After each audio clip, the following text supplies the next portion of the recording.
मैं आज आपको 5 मुद्दे देता हूं। अगर आपकी लड़ाई भ्रष्टाचार की लड़ाई है, इन 5 में से एक के ऊपर आप जांच करा के दिखा दो, मैं मान जाऊंगा। गुजरात में जाता हूं आजकल, गुजरात में इतने पेपर लीक होते हैं, इतने पेपर लीक होते हैं, और सारे इनके आदमी कराते हैं, सारे इनके आदमी कराते हैं। जनता तंग आ चुकी है, बच्चे तंग आ चुके हैं, सुसाइड कर रहे हैं, पेपर रोज लीक हो रहे हैं और इनके लोग करा रहे हैं। एक भी आदमी पेपर लीक के मामले में जेल नहीं गया। मैं चैलेंज करता हूं, एक आदमी को दिसंबर के चुनाव के पहले आप जेल भिजवा के दिखा दो, अगर हिम्मत है तो लड़ाई आपकी भ्रष्टाचार के खिलाफ नहीं है, भ्रष्टाचार का तो आप बेनिफिशियरी हैं। इतना नशा गुजरात के अंदर बिक रहा है। बताते हैं, इनके दोस्त का एक पोर्ट है, वहां पे कम से कम 10,000 करोड़ रुपए की ड्रग्स पकड़ी जा चुकी होंगी। हिम्मत है तो सीबीआई ईडी वहां भी करके दिखा दो। हैं 22,000 करोड़ बता रहे हैं, 22,000 करोड़ रुपए का नशा पकड़ा जा चुका, कोई सीबीआई नहीं है। 22,000 करोड़ रुपए की इनके दोस्त के यहां नशा पकड़ा गया, कोई सीबीआई नहीं, कोई ईडी नहीं। चोर यही नजर आता है इनको। मैं इनको चैलेंज करता हूं, जहरीली शराब से अभी 50 से ज्यादा आदमी मर गए। जहरीली शराब से इनके आदमी बेचते हैं, इनके आदमी जहरीली शराब बेचते हैं गुजरात के अंदर। मैं चैलेंज करके करता हूं, एक आदमी के खिलाफ सीबीआई ईडी करके दिखा दो, नहीं करेंगे। अभी साहब बुंदेलखंड एक्सप्रेसवे का उद्घाटन करने गए, प्रधानमंत्री बुंदेलखंड एक्सप्रेसवे का उद्घाटन करने गए, उद्घाटन करने के 5 दिन के बाद वो धंस गया। इससे बड़ी बेइज्जती नहीं हो सकती देश की, इससे बड़ी बेइज्जती देश की नहीं हो सकती। मेरे यहां अगर कोई होता ना दिल्ली में, ऐसी तैसी कर देता मैं उसको, और इन्होंने कोई एक्शन नहीं लिया।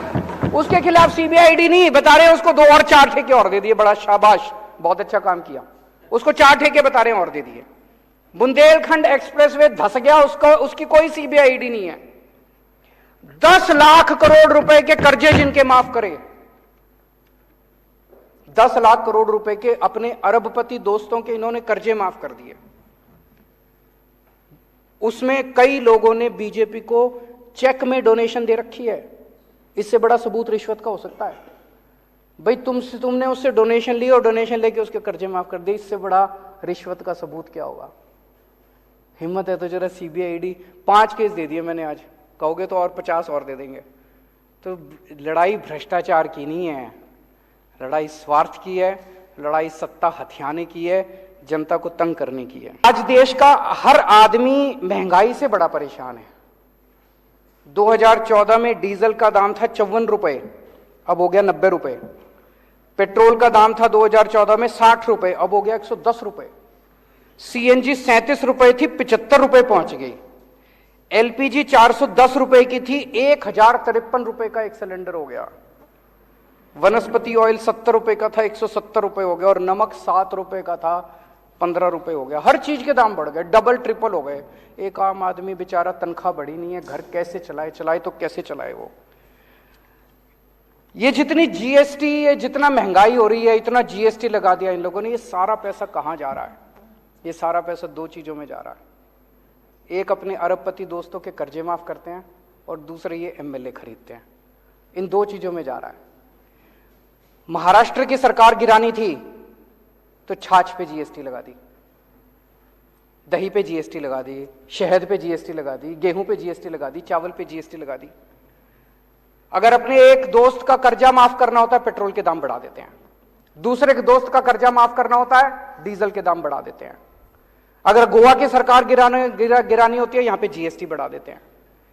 जितना पैसा जीएसटी और महंगाई की वजह से हो रहा है, पेट्रोल का दाम बढ़ रहा है, डीजल का दाम बढ़ रहा है, इसका अधिकांश पैसा केवल और केवल अरबपति दोस्तों के कर्जे माफ करने में और ये एमएलए खरीदने के अंदर जा रहा है। अब ये कह रहे हैं झारखंड की सरकार गिरने वाली है। देख लेना, शर्तिया तौर पे मैं कह रहा हूं, अगले 10 दिन के अंदर कहीं ना कहीं जीएसटी या पेट्रोल या डीजल के दाम ना बढ़ जाए तो बढ़ेंगे, और वो सारा पैसा जो है वो एमएलए खरीदने के लिए जाएगा इनका झारखंड। आज मैं देश की जनता से कहना चाहता हूं, हमारे देश की जनता जरूरत पड़े तो देश के लिए बलिदान करने को तैयार है। आज मैं देश की जनता से पूछना चाहता हूं कि क्या आप इस तरह से इनके अरबपति दोस्तों के लिए इस तरह से पैसा लुटाते रहोगे? क्या आप एमएलए खरीदने के लिए अपने बच्चों के पेट काटते रहोगे? आज अगर हमारी सेना को पैसे की जरूरत पड़े, हमारे देश के लोग एक टाइम की रोटी नहीं खाएंगे, सेना के लिए कुछ भी कर देंगे, लेकिन क्या इनके अरबपति दोस्तों के लिए हम ये करने के तैयार हैं? आज एक तरह से कई लोगों को मैं जानता हूं, कई परिवार ऐसे हैं, पहले 1.5 किलो दूध लिया करते थे दिन का, अब वो कम करके 1 किलो कर दिया जब से ये महंगाई हो रही है, जब से ये जीएसटी लगा है। कई परिवार ऐसे हैं जिन्होंने एक टाइम की सब्जी लेनी बंद कर दी, अब नमक से रोटी खा लेते हैं। तो एक तरह से गरीब का खून चूस के, और वो पैसा ये अरबपति दोस्तों को दे रहे हैं, गरीब का खून चूस के इस देश के अंदर एक आदमी की सत्ता की हवस को पूरा करने के लिए सारा का सारा पैसा इस्तेमाल किया जा रहा है। क्या देश के लोगों को यह मंजूर है? हम भारत को नंबर 1 देश बनाना चाहते हैं, हमारा मकसद है, हमारा सपना है, पूरे देश के लोगों का सपना है कि भारत दुनिया का नंबर 1 देश बनना चाहिए। भारत दुनिया का नंबर 1 देश कैसे बनेगा? जब हर बच्चे को अच्छी शिक्षा मिलेगी, सब बच्चों को पढ़ाना पड़ेगा, स्कूल खोलने पड़ेंगे, अस्पताल बनाने पड़ेंगे, सड़कें बनानी पड़ेंगी, ये सारा काम करना पड़ेगा। लेकिन जितने लोग काम कर रहे हैं इस देश के अंदर, उन सारे लोगों को अगर आप काम नहीं करने दोगे, उनको रोकोगे, उनके पीछे सीबीआई ईडी छोड़ दोगे, तो फिर देश आगे कैसे बढ़ेगा? आपने इनके ये इतनी पीसी करते हैं, आपने देखा होगा कि कोई एक प्रेस कॉन्फ्रेंस इनकी काम से रिलेटेड होती है, सारी पॉलिटिकल गाली गलौज इसके खिलाफ उसके खिलाफ। और हमारी प्रेस कॉन्फ्रेंस देख लो, 90% हमारी प्रेस कॉन्फ्रेंस जो है काम से रिलेटेड होती है। स्कूल बना दिया जी, अस्पताल बना दीजिए, अब इतने मोहल्ले क्लिनिक खोल दीजिए, अब ये काम कर दीजिए। हम केवल काम के ऊपर करते हैं, ये केवल और केवल शुद्ध राजनीति करते हैं। ये जैसे अभी मैं देख कुछ कहते हैं कि इनके स्कूल बड़े खराब हैं, चलो हमारे खराब है, तुम अपने दिखा दो, तुम तो दिखाओ। आज वो असम के चीफ मिनिस्टर ने लिखा कि कुछ, मैंने कहा ठीक है जी मैं आ जाता हूं, असम में एक जवाब ही नहीं दे रहा वो। मैंने कहा जी मैं आ जाता हूं, आपसे सीख लेते हैं, मगर आपने कोई अच्छा काम करा है असम के ऊपर, हमारे को तो कोई ईगो नहीं है, हम सीख लेते हैं आपसे, आप हमसे सीखो, हम आपसे सीखेंगे, तभी तो देश तरक्की करेगा। ये कहते हैं हम भ्रष्टाचार के खिलाफ लड़ाई लड़ रहे हैं, जितने भ्रष्टाचारी हैं उनके खिलाफ कर रहे हैं। ये लड़ाई भ्रष्टाचार के खिलाफ नहीं है, ये लड़ाई एक आदमी के स्वार्थ की लड़ाई है, एक आदमी की सत्ता की हवस की लड़ाई है। 15 अगस्त को लाल किले पे खड़े होकर उन्होंने कहा पूरे देश को कि मैं भ्रष्टाचार की लड़ाई लड़ रहा हूं, देशवासियों मुझे आपका साथ चाहिए। साहब अगर आप भ्रष्टाचार की लड़ाई लड़ते तो आपको देशवासियों का साथ मांगने की जरूरत नहीं पड़ती। इसका मतलब आप जानते हैं कि देश आपके साथ नहीं है, आप ये जो नौटंकी कर रहे हो, इसका मतलब देश आपके साथ नहीं है, आपको मांगना पड़ रहा है। दिल्ली में मैंने भ्रष्टाचार की लड़ाई लड़ी, मैंने तो कभी नहीं कहा दिल्लीवासी खुद ही मेरे साथ हो रहे हैं, मैंने तो नहीं कहा दिल्लीवासियों मेरे को आपका साथ चाहिए।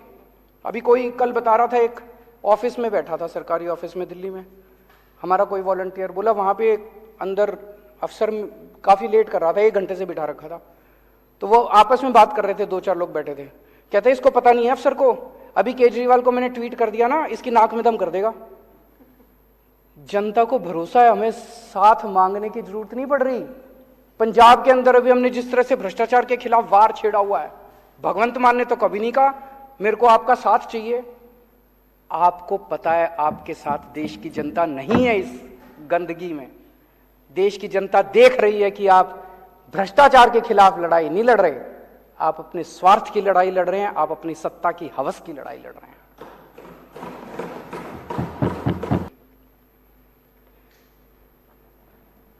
पिछले कुछ दिनों से ये चल रहा है कि इन्होंने इतने आदमी, इतने एमएलए तोड़ लिए, इतने एमएलए तोड़ लिए, इतने, मेरे पास कई फोन भी आ रहे हैं लोगों के कि जी सब ठीक है ना, 2-4 कितने गए, बहुत फोन आ रहे हैं मेरे पास। तो अध्यक्ष महोदया, मैं इस सदन के अंदर कॉन्फिडेंस मोशन लाना चाहता हूं, दिल्ली की जनता को दिखाने के लिए कि उन्होंने जिन लोगों को चुना है वो एक-एक हीरा है। ये मर जाएंगे, कट जाएंगे, लेकिन ये टूटने वाले नहीं है, एक भी आदमी नहीं टूटा। कॉन्फिडेंस मोशन इस सदन के अंदर लाना चाहता हूं ताकि जनता के सामने ये साबित हो जाए कि बीजेपी